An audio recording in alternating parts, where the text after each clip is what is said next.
Ya, selamat pagi untuk Bapak dan Ibu dosen. Saya Verena Venela ingin membahas mengenai bab 13, yaitu tentang Translation of Financial Statement, Foreign Affiliates, yaitu dengan nama lain translasi mata uang asing, yang merupakan sebuah proses pelaporan informasi keuangan dari satu mata uang asing ke mata uang asing lainnya.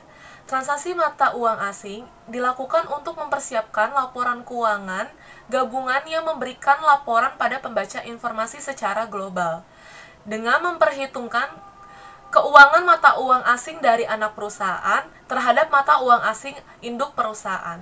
Terdapat 3 tambahan alasan mengapa transaksi mata uang dilakukan, yaitu adalah yang pertama, mencatat transaksi mata uang asing.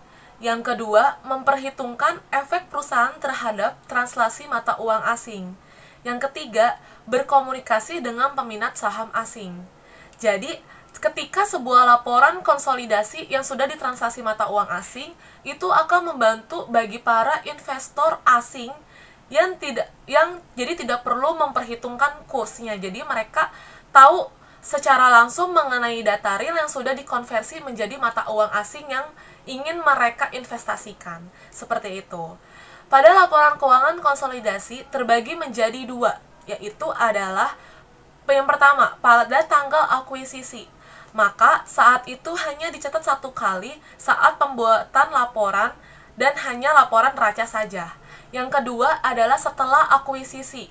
Maka laporan itu dibuat secara lengkap berbeda pada saat tanggal akuisisi. Maka transaksi dilakukan pada saat setelah akuisisi.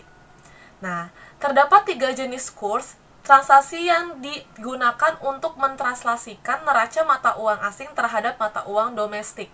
Yaitu yang pertama adalah kurs current atau kurs saat ini. Di mana kurs current ini merupakan kurs yang berlaku pada tanggal laporan keuangan. Jadi yang berlaku pada tanggal saat itu.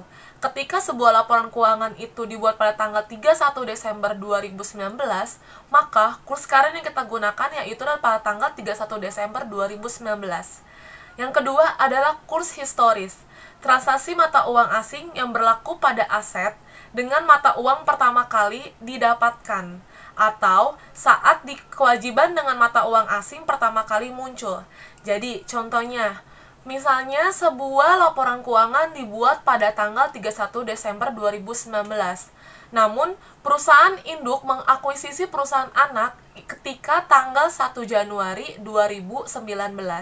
Maka, kurs historis yang digunakan yaitu maksimal pada tanggal akuisisi, yaitu adalah 1 Januari 2019. Seperti itu. Yang ketiga adalah kurs rata-rata. Nilai rata-rata biasa atau dengan pembuatan baik pada kurs historis maupun kurs current.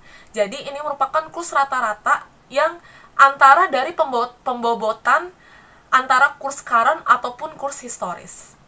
Lalu terdapat 2 metode transaksi, yaitu sesuai dengan kondisi perusahaan dan mendapatkan kriterianya. Jadi perusahaan tidak hanya asal pilih, namun perusahaan harus mengetahui kriteria apa yang cocok dan metode apa yang cocok untuk digunakan pada saat transaksi mata uang. Yang pertama, itu adalah metode current.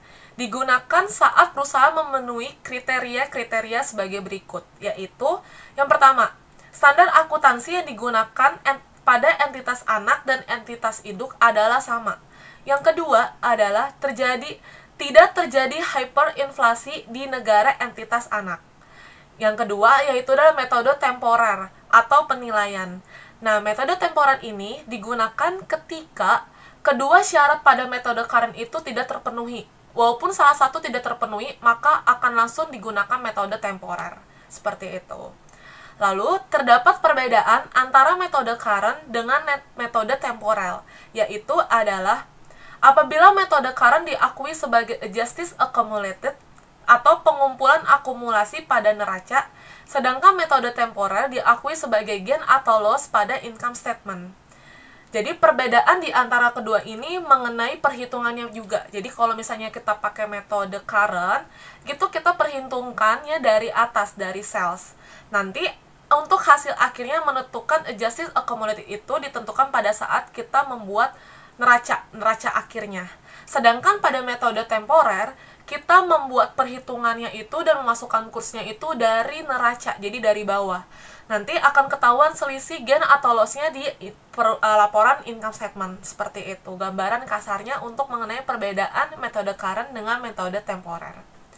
Terdapat pedoman dalam masing-masing metode yang terdiri atas, yang pertama, metode current.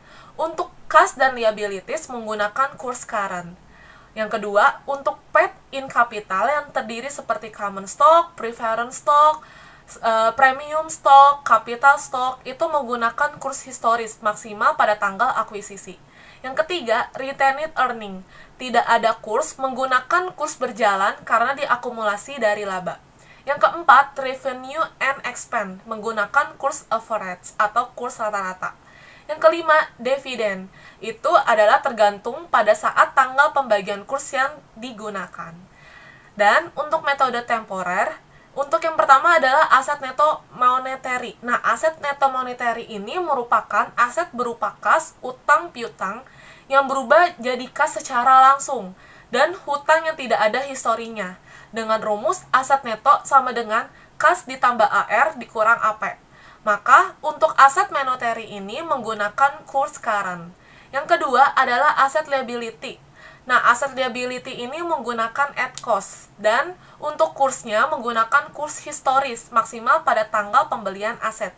Jika tidak diketahui, maka menggunakan maksimal tanggal akuisisi. Yang ketiga, revenue and expense. Jika tidak dipengaruhi aset dan liabilities, maka menggunakan kurs average. Namun, jika dipengaruhi aset dan liabilities, maka menggunakan kurs historis. Nah, contohnya, yang tidak dipengaruhi oleh aset dan liabilities itu seperti operational expense, lalu administrasi expense. Nah, jika dipengaruhi aset dan liabilities, maka itu seperti depresiasi expense, amortisasi expense, maka itu menggunakan kurs historis. Yang keempat adalah paid in capital, itu menggunakan kurs historis. Yang kelima adalah retained earning, tidak menggunakan kurs, sama seperti metode current. Jadi, untuk retained ini mengikuti sesuai dengan akumulasi dari laba. Yang terakhir adalah dividen, sama dengan current, yaitu menggunakan kurs pada tanggal pembayaran. Sekian mengenai pembahasan saya mengenai bab 13. Semoga bermanfaat. Dan saya mohon maaf jika ada kesalahan kata-kata. Terima kasih.